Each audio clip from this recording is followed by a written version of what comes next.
Assalamualaikum warahmatullahi wabarakatuh. Yang terhormat, Ibu Dr. Ida Nurhaida selaku dosen pengampu mata kuliah Sistem Cerdas. Kami dari kelompok 4 pada kesempatan kali ini akan melakukan presentasi proyek kami untuk memenuhi nilai UAS pada mata kuliah Sistem Cerdas yang berjudul Sistem Deteksi Penyakit Tumor dengan Pengolahan Citra Gambar menggunakan metode CNN. Sebelumnya, izinkan kami memperkenalkan diri. Saya Indah Yurnisa. Saya Fathur Saputra. Saya Liza Hardianti. Saya Nazif Garanov. Oke, pertama-tama yaitu bab pendahuluan. Nah, pada bab pendahuluan ini ada yang pertama, latar belakang. Tumor otak termasuk dalam kategori penyakit tidak menular ya atau disebut PTM yang cukup berbahaya dan dapat menyebabkan kematian. Tumor otak pada tahap awal biasanya tidak menimbulkan gejala sehingga sulit untuk dideteksi. Salah satu teknologi yang dapat digunakan untuk mendeteksi tumor otak adalah pengolahan citra gambar dengan menggunakan metode Convolutional Neural Network atau biasa disebut CNN. Metode ini bekerja dengan cara mempelajari pola-pola dalam gambar. Dalam penelitian ini, metode CNN akan digunakan untuk mengklasifikasikan gambar MRI otak.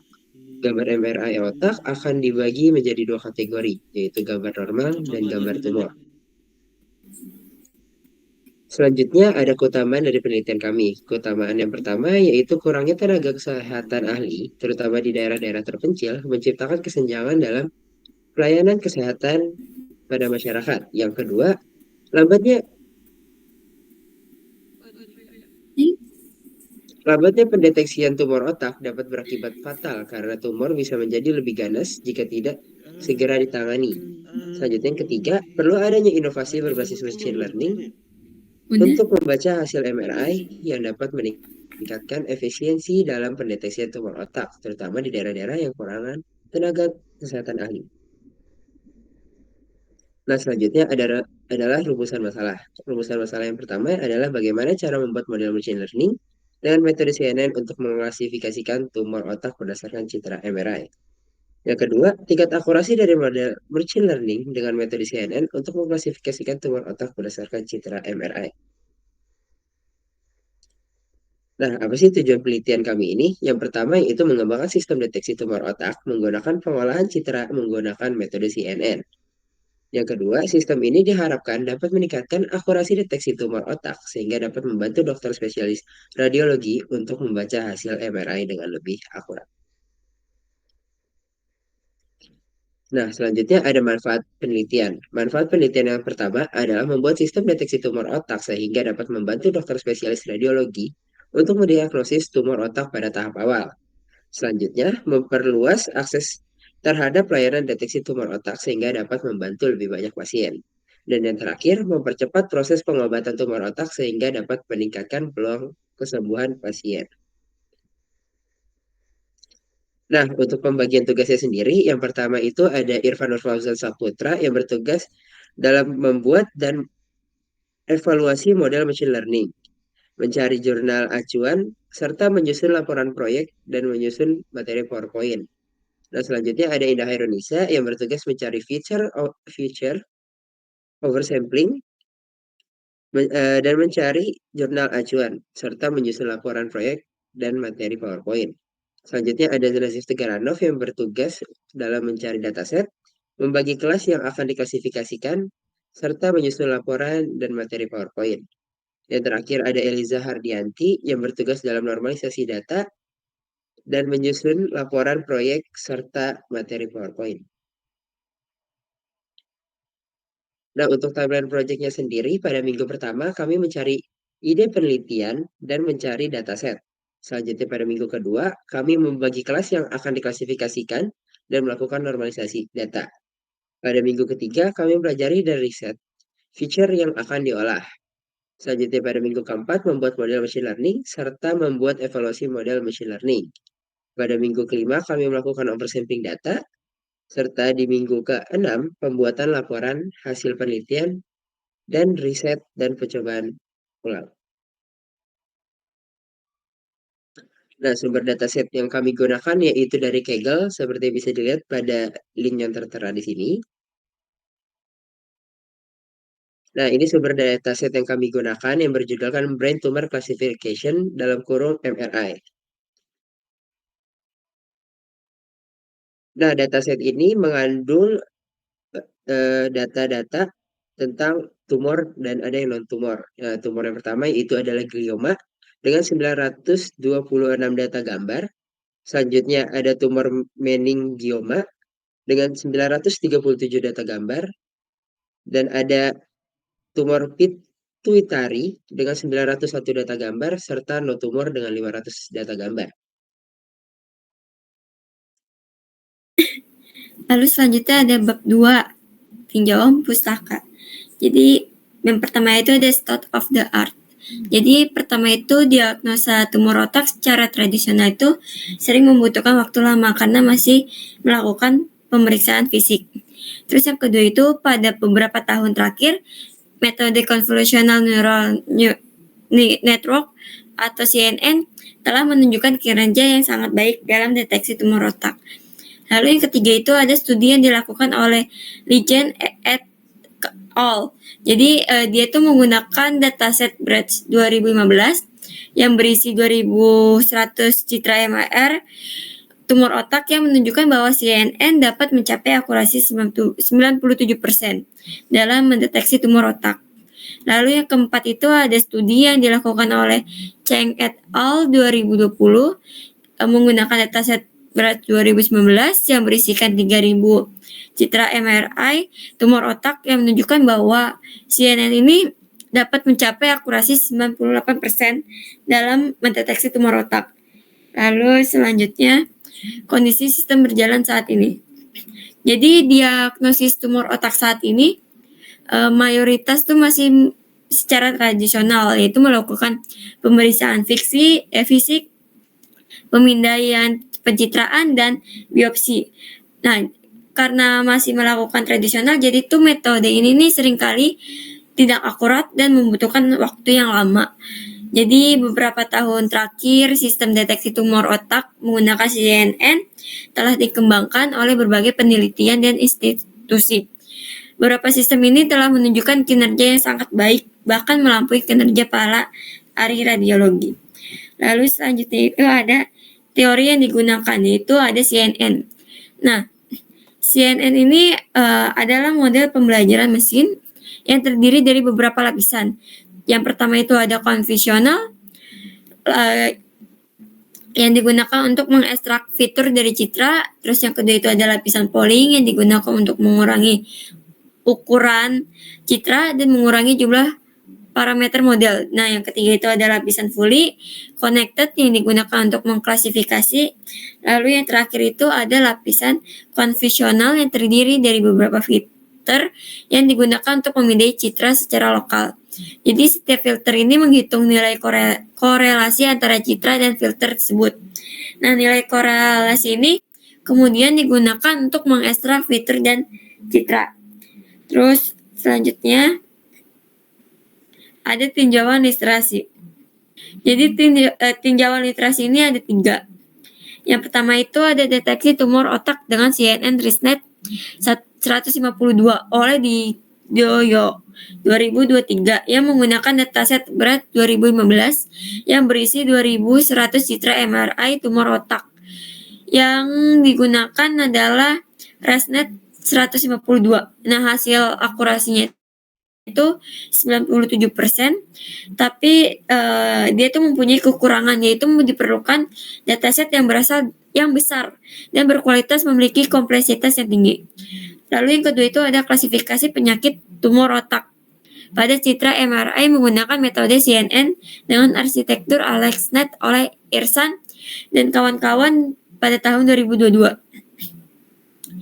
Jadi dia tuh data yang telah diubah ke dalam bentuk array memiliki nilai piksel yang rentangnya itu dari 0 hingga 255, yang dimana 0 adalah nilai piksel hitam dan 255 itu adalah nilai putih. Terus dia itu juga mempunyai kekurangan, yaitu diperlukan dataset yang sangat besar dan berkualitas. Kinerjanya juga tidak sebaik model CNN. Terus yang ketiga itu ada klasifikasi citra tumor otak yang berbasis konvensional neural network atau CNN oleh Utahean pada 2022. Sama pada sebelumnya dia menggunakan dataset beras 2020 yang berisi 3.500 citra MRI tumor otak. Yang dimana model CNN ini digunakan adalah VGNet. Jadi hasil akurasinya itu 96%. Kekurangan itu diperlukan data set yang besar dan berkualitas, memiliki kompleksitas yang tinggi. Lalu selanjutnya itu bab 3. Metode penelitian. Jadi yang pertama itu ada data processing. Data processing adalah langkah-langkah yang dilakukan pada data sebelum data tersebut digunakan dalam analisis atau pemodelan. Nah, tujuan dari processing ini untuk mengubah, membersihkan atau mempersiapkan data agar lebih cocok untuk dianalisis atau pembuatan model. Lalu selanjutnya itu ada feature extraction. Nah, pada model machine learning ini kami menggunakan metode CNN. Pada metode ini sebenarnya untuk seleksi fitur sudah otomatis terekstrak dan terseleksi oleh mesin apa saja yang dibutuhkan. Sama seperti feature selection. Lalu selanjutnya itu ada training dan testing. Jadi pada proses ini kami menggunakan convolutional matrix untuk melihat berapa data yang ditebak benar dan ditebak salah oleh mesin. Lalu yang terakhir itu ada result and analysis.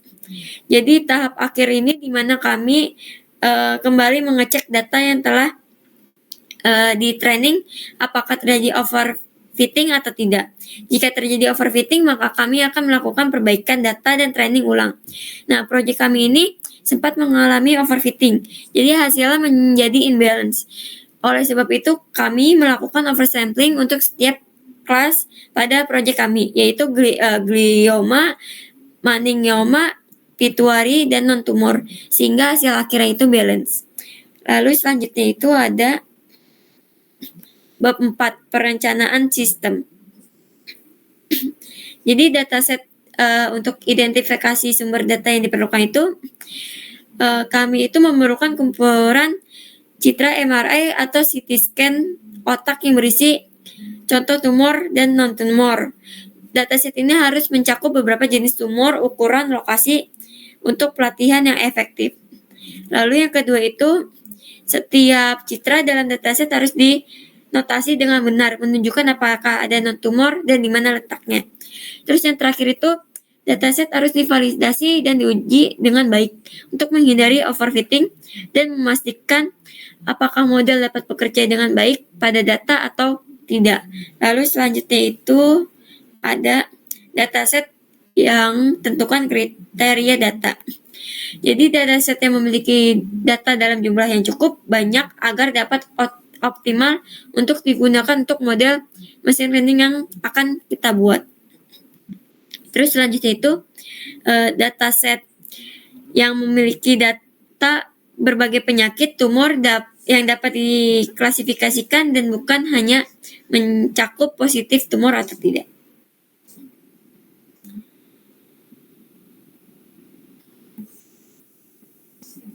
Lalu ada data pre-processing. Jadi pada processing ini kita itu melakukan 3, yaitu scaling gambar yang melakukan scaling gambar ke ukuran 256 x 256 pixel dari ukuran sebelumnya itu 512 x 512 pixel. Lalu kami mengkonversi gambar ke dalam bentuk array digunakan dalam pemroses data oleh machine learning. Lalu selanjutnya itu kita normalisasi nilai pixel dalam gambar. Data yang telah diubah ke dalam bentuk array memiliki nilai pixel dalam rentang 0 hingga 255, di mana 0 adalah nilai pixel hitam dan 255 adalah nilai pixel putih.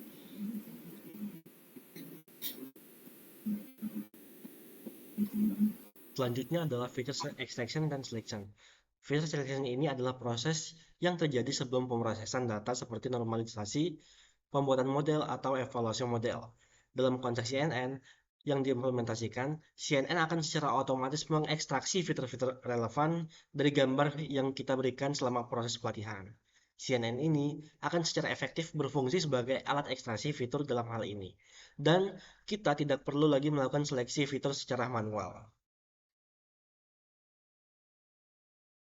Nah, dapat dilihat di pemrograman kami ini terdapat 3 layer, yang mana layer pertama adalah layer konvolusi pertama yang menggunakan 32 filter dengan ukuran kernel 3,3x3 yang dilengkapi dengan fungsi aktivasi relu. Layer konvolusi ini menerima input gambar dengan ukuran 128x128 dengan 3 channel, yang artinya mesin kami ini menerima gambar dalam bentuk yang berwarna R, G, dan B. Di mana R itu untuk red, G untuk green, dan B untuk blue. Selanjutnya, hasil keluaran dari layer konvolusi tersebut diolah melalui layer max pooling pertama dengan operasi max pooling menggunakan filter berukuran 2,2. Nah, proses ini akan diulang dengan adanya layer konvolusi kedua, yang kali ini menggunakan 64 filter dengan kernel 3x3 dan juga memiliki fungsi aktivasi relu. Setelahnya, terdapat layer max pooling kedua dengan filter berukuran 2,2. Proses ini diteruskan ke layer konvolusi ketiga yang menggunakan 128 filter dengan kernel 3x3 dengan fungsi aktivasi relu. Kemudian diikuti oleh max pooling layer ketiga dengan filter 2,2. Selanjutnya, setelah serangkaian operasi konvolusi dan max pooling, hasil keluaran yang diproses melalui flatten layer untuk mengubah dimensi menjadi satu dimensi.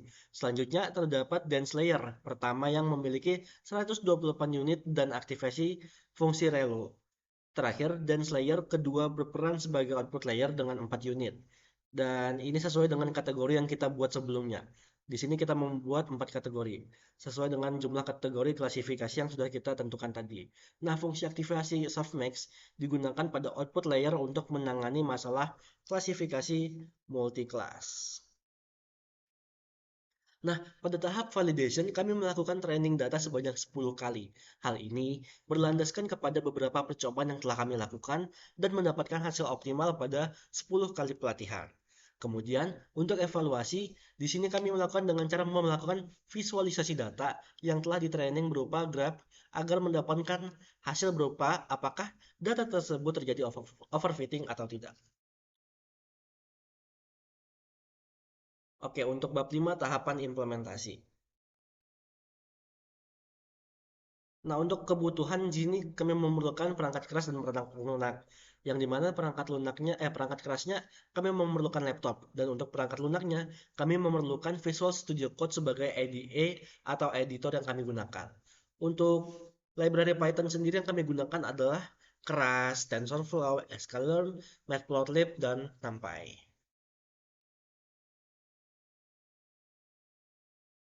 Nah, selanjutnya adalah implementasi sistem atau fungsi.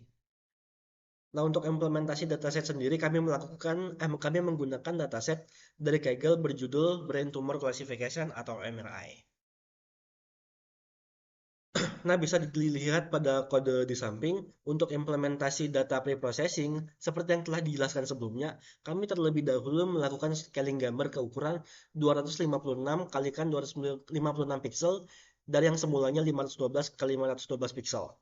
Kemudian, kami mengkonversikan gambar tersebut ke dalam bentuk array agar nantinya dapat digunakan dalam pemrosesan data oleh machine learning yang akan kita buat nantinya. Setelah itu, kami membuat normalisasi data pixel dalam gambar. Data yang tadinya telah diubah dalam bentuk array memiliki nilai pixel antara rentang 0 hingga 255, di mana nilai 0 adalah nilai pixel dari dari warna hitam, dan 255 adalah nilai pixel dari warna putih. Nah, selanjutnya ini adalah data pelatihan, di mana kami melakukan percobaan selama 10 kali dengan batch size 32. Kemudian, didapatkan akurasi seperti yang bisa dilihat di layar. Kami mendapatkan akurasi sebesar 99,85% dengan validation akurasi 90,51%. Nah, ini merupakan gambar grafik training loss selama pelatihan model machine learning yang telah kami buat. Yang dimana hal inilah yang mengukur sejauh mana model machine learning tidak akurat saat melakukan prediksi pada data pelatihan dibandingkan dengan nilai sebenarnya. Dapat dilihat bahwa 10 kali pelatihan data training loss terus menurun, yang menandakan model machine learning ini memiliki kualitas yang baik. Nah, selanjutnya ada validation akurasi yang digunakan untuk mengukur kinerja model machine learning yang telah kami buat sebelumnya pada data validasi. Hasil yang kami peroleh selama 10 kali pelatihan adalah data validation akurasi terus meningkat hingga mencapai 0,921 yang menandakan hasil yang cukup bagus. Nah, ini merupakan data training dan validation akurasi yang dapat dilihat bahwa keduanya terdapat kenaikan di setiap epoch atau pelatihannya. Yang berarti data ini bagus untuk dijadikan sebuah model machine learning karena mendapatkan akurasi yang tinggi.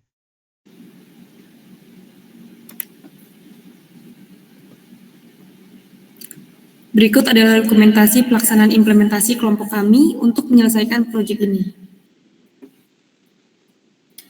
Selanjutnya pada bab 5, kita akan masuk dalam tahap pengujian.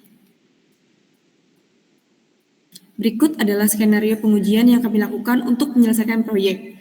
Langkah pertama adalah memisahkan antara data yang akan diuji dan data yang akan dilatih. Selanjutnya adalah membangun model CNN dengan menggunakan 3 layer convolus. Lalu, kita akan menggunakan model yang telah dibangun untuk membuat prediksi pada data validasi. Kemudian, menghitung confusion matrix. Lalu kita juga akan menggunakan Seaborn dan Matplotlib untuk memvisualisasikan confusion matrix dalam bentuk heat map. Langkah terakhir adalah kita akan mengamati apakah hasil prediksi dari machine learning itu sesuai ataupun tidak. Berdasarkan hasil dari skenario pengujian yang telah kami buat, didapatkan hasil pengujian sebagai berikut. Yang pertama, nilai yang berhasil ditebak pada kelas glioma adalah 186 gambar. Yang kedua, nilai yang berhasil ditebak pada kelas meningioma adalah 164 gambar. Yang ketiga, nilai yang berhasil ditebak pada kelas non-tumor adalah 165 gambar. Dan yang keempat, nilai yang berhasil ditebak pada kelas pituitary adalah 176 gambar.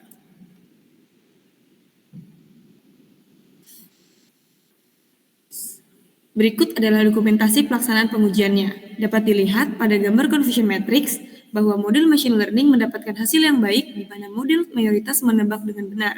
Pada kelas glioma, model menebak 186 gambar dengan benar. Pada model meningioma, dapat menebak gambar 164 gambar yang benar. Pada non-tumor, dapat menebak 165 gambar.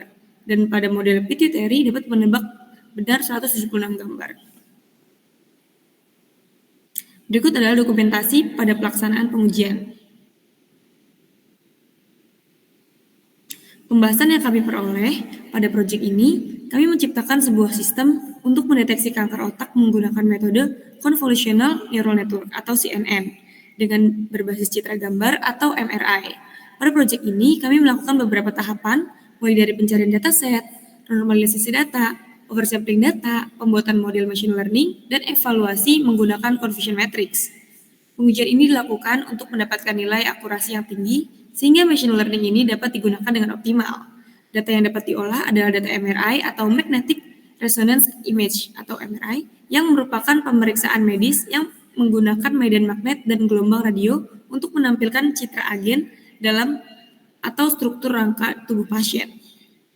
Setelah mendapatkan MRI, barulah user bisa menggunakan tersebut untuk memprediksi jenis tumor yang ada.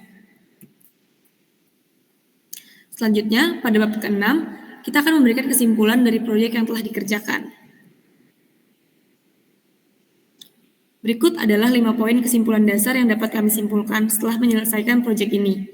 Yang pertama, tumor otak merupakan penyakit tidak menular atau PTM yang berpotensi fatal dengan tingkat kematian yang signifikan, bahkan bisa mencapai 20%. Yang kedua, sulitnya mendeteksi tumor otak pada tahap awal menjadi kendala utama dalam memberikan pengobatan yang efektif. Yang ketiga, metode Convolutional Neural Network atau CNN diakui sebagai solusi yang potensial untuk meningkatkan akurasi dalam mengklasifikasikan gambar MRI otak dan mendeteksi keberadaan tumor. Yang keempat, kurangnya tenaga kesehatan ahli, terutama di daerah terpencil, menyebabkan kesenjangan dalam pelayanan kesehatan. Sementara, keterbatasan dokter spesialis radiologi memperlambat proses pemeriksaan. Yang kelima, inovasi berbasis machine learning, khususnya menggunakan CNN, diharapkan dapat meningkatkan efisiensi waktu dalam membaca hasil MRI. Hal ini membantu dalam mendiagnosis lebih cepat dan mendukung tenaga kesehatan dalam menangani lebih banyak kasus tumor otak.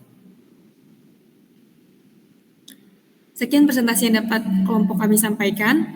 Semoga penjelasan presentasi dari proyek kami dapat dipahami dengan baik dan tersampaikan dengan jelas, sehingga kami bisa memperoleh hasil yang maksimal. Terima kasih atas perhatiannya. Wassalamualaikum warahmatullahi wabarakatuh.